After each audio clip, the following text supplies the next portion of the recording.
लोगों को ये बड़ी गलतफहमी हो गई है कि पद से अकल का कोई संबंध होता है। पद से अकल का कोई संबंध नहीं होता, बल्कि पद आने के बाद अकल चरने चली जाती है। इसलिए लोगों को आईना दिखाना चाहिए 24 पब्लिक में।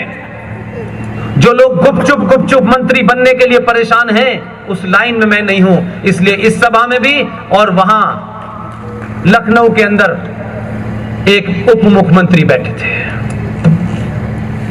शिक्षा मंत्री भी हैं। मुझे पता चला बाद में, वहां से आने के बाद बहुत तकलीफ है उनको। मैंने कहा कि मुझे माफ करें, मैं पीठ पीछे नहीं कहता, क्योंकि मेरी जिंदगी में नफा नुकसान नहीं है मेरे भाई।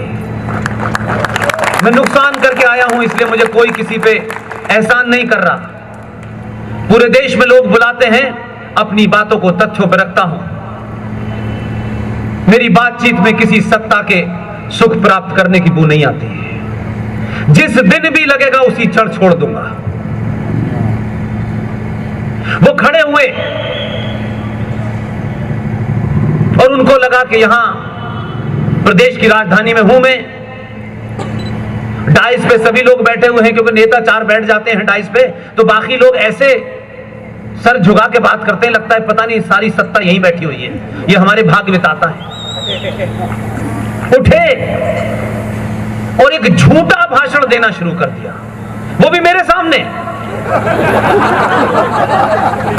और उन्होंने क्या कहा मैं बताता हूं, ताकि उनकी तकलीफ अगर बढ़ गई है तो बढ़ी रहे, ताकि जीवन में ये गलती न करें। इसलिए मैं पहले कह रहा हूं, सरकार को अपना काम करने की आजादी है। सरकार क्या करती है, कैसे करती है, मेरा कोई दखल नहीं है। लेकिन सरकार में बैठ करके राष्ट्र के नागरिकों को झूठ बोलने का अधिकार आपको नहीं है। उनके सामने अपने राजनीतिक स्वार्थों को साधने के लिए उस पूरी की पूरी जनरेशन को बहकाने का आपको अधिकार नहीं है। उठे, पहला सेंटेंस, छत्रपति महाराज शिवाजी हिंदूवादी होते हुए भी सेकुलर थे। उन्होंने मस्जिदें बनाई। अभी तक तो सेकुलरिज्म के नाम पे हम 1947 के नेताओं को इस्तेमाल कर रहे थे, उन्होंने शिवाजी को ही भेंट चढ़ा दिया। कौन सी किताब पढ़ी ये बताया नहीं। जो बात उन्हें बतानी चाहिए थी शिक्षा मंत्री के रूप में, कि मैं 2021 में उत्तर प्रदेश का शिक्षा मंत्री भी हूं, लेकिन मैंने यह सवाल शिक्षा मंत्री के रूप में क्यों नहीं उठाया कि भारत के इतिहास में एक प्रोफेसर की किताब पढ़ाई जाती है मॉडर्न हिस्ट्री की, उसमें छत्रपति शिवाजी को पहाड़ी चूहा कहा गया। Chhatrapati Shivaji is a mountain rat. अगर ये वो बात कहते तो हजारों राष्ट्रवादियों को पता चलता कि उनके दुश्मन कहां हैं। इसलिए ये नहीं कहा उन्होंने, बहुत कुछ कहा। फिर तो आप मुझे जानते हैं, बगैर माइक के भी मैं इतनी स्पीड से बोला। मैं जब आ गया लखनऊ के बाद तो लोगों को कहा उन्हें तकलीफ हुई है।